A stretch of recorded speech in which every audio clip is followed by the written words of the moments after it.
صرف 15% اسرائیلی چاہتے ہیں کہ غزہ میں حماس کے خلاف جنگ ختم ہونے کے بعد وزیر اعظم بنجامن نتنیاہو اپنے عہدے پر برقرار رہیں، یعنی پی ایم بنے رہیں، اور 85% اسرائیلیوں کا ماننا ہے کہ جنگ ختم ہونے کے ساتھ ہی بنجامن نتنیاہو کو کرسی چھوڑ دینی چاہیے۔ یاد رہے کہ بنجامن نتنیاہو جنوبی اسرائیل میں 7 اکتوبر کے حملے کے بعد حماس کو بالکل تباہ کر دینے کا وعدہ کیا تھا، حالانکہ وہ اپنے وعدے کو پورا کرنے میں ناکام ثابت ہو رہے ہیں۔ اس حملے میں 1200 اسرائیلی مارے گئے تھے اور 240 کو اغوا کر کے غزہ لے جایا گیا تھا۔ اسرائیلی افواج نے اپنی کوئی 3 ماہ کی جوابی کارروائی میں غزہ کے بڑے حصے کو کھنڈر بنا دیا ہے۔ نتنیاہو کا کہنا ہے کہ اس قسم کا شدید فوجی دباؤ یہ یقینی بنانے کے لیے بھی ضروری ہے کہ وہ بقیہ 129 یرغمالی بھی واپس آ جائیں جنہیں حماس نے غزہ میں رکھا ہے۔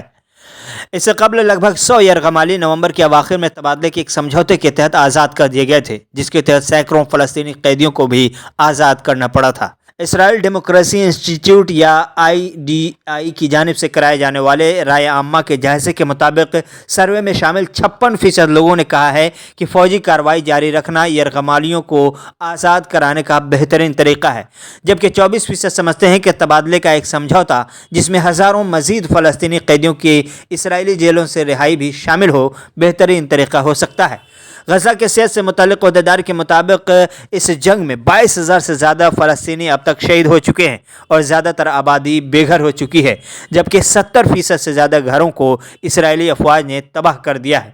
اسرائیل کا کہنا ہے کہ اس نے کوئی 8,000 فلسطینی جنگجوؤں کو مار دیا ہے اور اس نے حماس کے لیڈروں کو بھی تلاش کرنے کا عزم ظاہر کیا ہے، لیکن سروے میں یہ بڑی بات نکل کر سامنے آئی کہ صرف 15% اسرائیلی چاہتے ہیں کہ نتنیاہو جنگ ختم ہونے کے بعد بھی اسرائیل کے وزیر اعظم رہیں۔ ان کے سیاسی حریف اور موجودہ جنگی کابینہ کے پارٹنر بینی گینٹس کو سروے میں شامل 23% لوگوں کی حمایت حاصل ہے۔ کوئی 30% لوگ ایسے تھے جنہوں نے کسی بھی لیڈر کا نام نہیں لیا۔ IDI کا کہنا ہے کہ یہ سروے 25 سے 28 دسمبر کے دوران کیا گیا تھا۔ اسی ادارے کے دسمبر کے ہی دوسرے سروے سے ظاہر ہوا تھا کہ 69% اسرائیلی سمجھتے ہیں کہ جیسے ہی جنگ ختم ہو فوری طور پر انتخابات کرائے جانے چاہیے۔ ایسے میں اس جنگ سے حماس کا وجود تو ختم ہونے سے رہا، لیکن نتنیاہو کا سیاسی کریئر ضرور ختم ہونے والا ہے، چونکہ نہ صرف اسرائیل میں عوامی رجحان نتنیاہو کے خلاف ہے، بلکہ عدالتی اصلاح کے لیے نیا قانون بنا کر کرپشن سے بچنے کی جو کوشش انہوں نے کی تھی اس میں بھی وہ ناکام ہو گئے ہیں،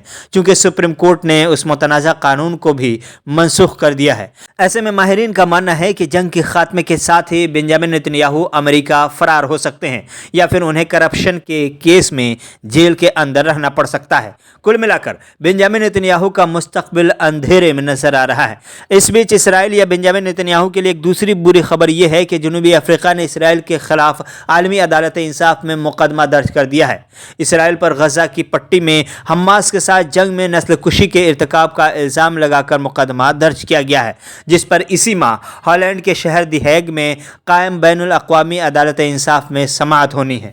جنوبی افریقہ نے عالمی عدالت انصاف سے ایک فوری حکم نامے کی درخواست کی تھی، جس میں کہا گیا ہے کہ اسرائیل حماس کے ساتھ جنگ میں 1948 کی نسل کشی کنونشن کے تحت اپنی ذمہ داریوں کی خلاف ورزی کر رہا ہے۔ اسرائیل کے ترجمان ایلون لیوی نے ایک آن لائن بریفنگ میں بتایا کہ اسرائیل کی ریاست جنوبی افریقہ کی خونریزی سے متعلق مضحکہ خیز الزامات کو ختم کرانے کے لیے دی ہیگ میں قائم بین الاقوامی عدالت انصاف کے سامنے پیش ہوگی۔ ایلون لیوی نے کہا کہ ہم جنوبی افریقہ کے لیڈروں کو یقین دلاتے ہیں کہ آپ کے الزامات کا تاریخ فیصلہ کرے گی اور وہ یہ فیصلہ آپ پر کسی رحم کے بغیر کرے گی۔